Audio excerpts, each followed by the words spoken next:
Hello. Yes, good afternoon. Hi there. Good afternoon, Sean and Nicola. Right, of course, Sean, you're from ABTA, I and am, Nicola is a travel industry writer and worked in there for Pyramid Travel Products. So, of course, as soon as Christmas hits, we have adverts all the time for holidays. So why is this such a sort of prominent time for booking holidays? Well, I think this time of year, the weather's probably the worst it gets. It's cold and wet and dark. And it's really nice to be able to think about your summer holidays, think about the beach and the sunshine. Also, this time of year is absolutely the sale period for tour operators. Lots of promotions on at this time of year. So it's really, really good time financially as well to buy your holidays. Yeah, and quite apart from getting really good deals, for example, if you're a family, you'll almost certainly get a free child place in January and February, but they run out after that.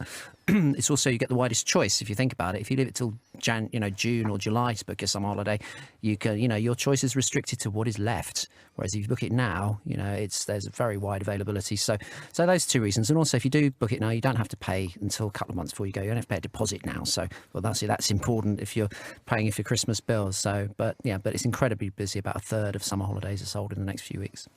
Yeah, and of course, like I said, as soon as more or less Boxing Day, you've got all those adverts for your sofas and things, and then all the adverts for skins I know. roughly at the same time, doesn't it? Indeed, So that's because try and get your money straight away off you. Well, to be fair, I won't deny tour operators and airlines want you to book now because it's better for them, because at least they know they've got your business.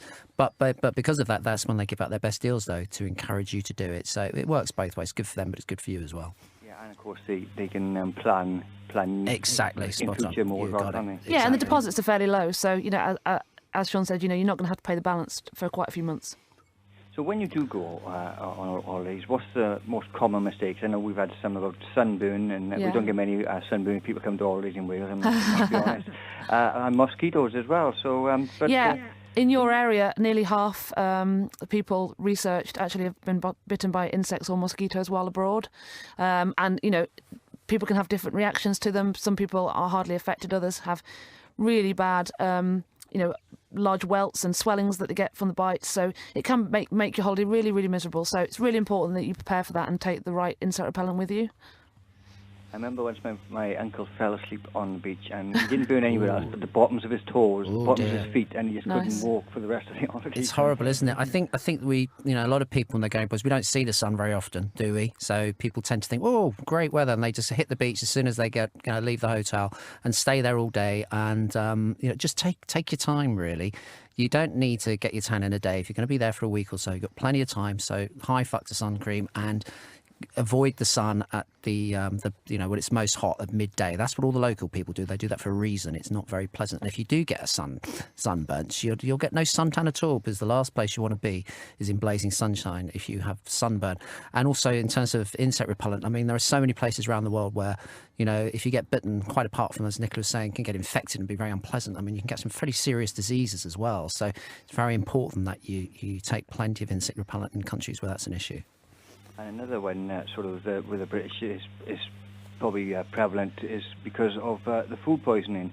Yes. Deli belly and mozzarella ends and things like that. It's because we're not used to sort of certain things, isn't it? It's a few things, really. I think it's different food. That's one thing. So spicy food in hot climates, stomach doesn't always appreciate that.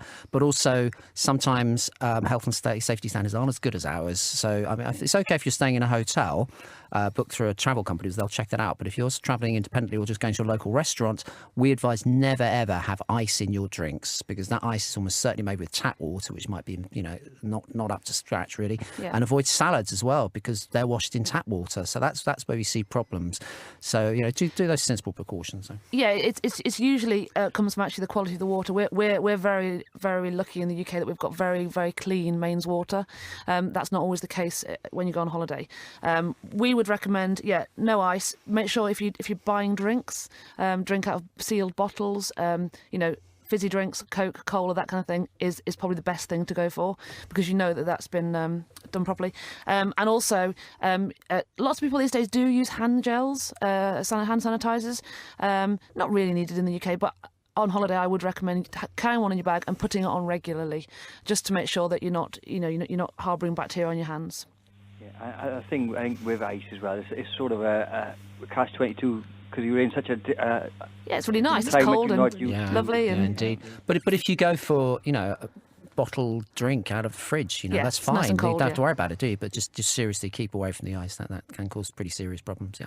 And the other one that I've seen, that people, you always, I think I've fallen for this trap many times. You spend money you haven't budgeted for, isn't it? yeah, I think that when you're on holiday, there's lots of really great things to do. You probably hadn't planned on doing exotic activities maybe, and there's a guy selling paragliding on the beach. It looks really great, and all of a sudden you spent 20-30 quid on it.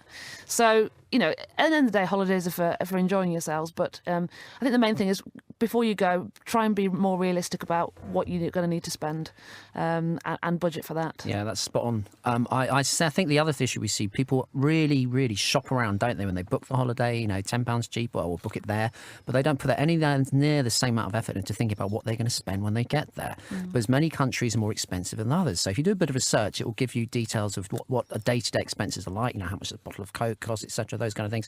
And also check out exchange rates. I mean, they go up and down like yo-yos, and at the moment the pound is really strong against the euro, which makes the euro so much more affordable than it was 2 or 3 years ago. Plus the fact that they've had such a bad time economically, the bars and restaurants have started to put their prices down.